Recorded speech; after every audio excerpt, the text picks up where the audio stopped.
కవితల బరువులో ఆ కృష్ణ శాస్త్రిల కవినైతే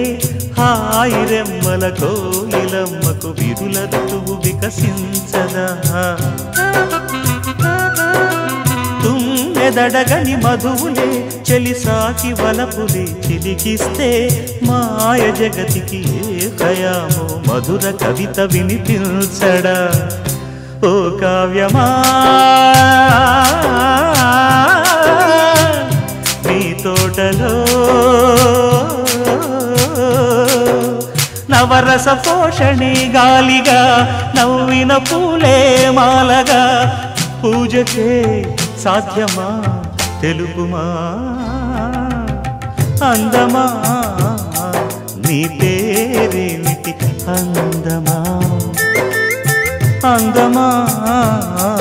నీ పేరేమిటి అందమా